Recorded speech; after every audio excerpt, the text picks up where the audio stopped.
Body build ചെയ്യാൻ വേണ്ടിയിട്ട് നിങ്ങൾ ഫോളോ ചെയ്യേണ്ട മസ്റ്റായിട്ട് ഫോളോ ചെയ്യുന്ന സംഭവമാണ് ന്യൂട്രീഷൻ അല്ലെങ്കിൽ ഫുഡ് എന്ന് പറയുന്നത്.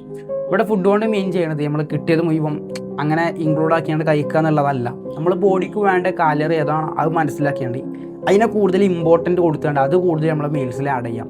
ലേക്ക് പ്രോട്ടീൻ ഇങ്ങനത്തെ സംഭവങ്ങളൊക്കെ. ഫുഡിൻ്റെ കാര്യത്തിൽ ഞാൻ എപ്പോഴും ഫോളോ ചെയ്തു വരുന്നതും അത് ഞാൻ എപ്പോഴും സജസ്റ്റ് ചെയ്യണത് ആനിമൽ ബേസ്ഡ് ഫുഡാണ്.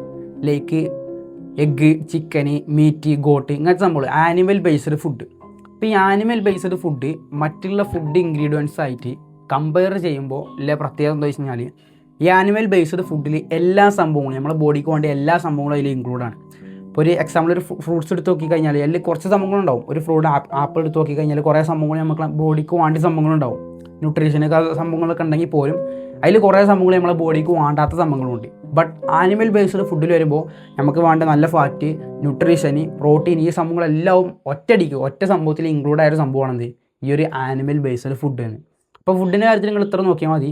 ഒരു 80 to 100 ഗ്രാം ഡെയിലി പ്രോട്ടീൻ നിങ്ങൾക്ക് കിട്ടുന്ന രൂപത്തിൽ നിങ്ങളെ ഫുഡിനെ ഡയറ്റിനെ അറേഞ്ച് ചെയ്യാം. അപ്പോൾ നിങ്ങളൊരു ജസ്റ്റ് ഒരു എഗ്ഗ് എടുത്ത് നോക്കി തന്നെ അതിൽ 6 ഗ്രാം പ്രോട്ടീൻ ഉണ്ട്. ഒരു മുട്ടയിൽ തന്നെ 6 ഗ്രാം പ്രോട്ടീൻ ഉണ്ടാവും.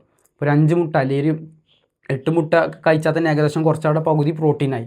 പിന്നെ വീട്ടിലത്തെ കുറച്ച് സംഭവങ്ങൾ നിങ്ങൾക്ക് എന്ത് ചെയ്യാം, ഡെയിലി ഒരു 80 എങ്കിലും ഒരു 80 ഗ്രാമെങ്കിലും പ്രോട്ടീൻ നിങ്ങളെ ബോഡിക്ക് കിട്ടുന്ന രൂപത്തേക്ക് നോക്കുക.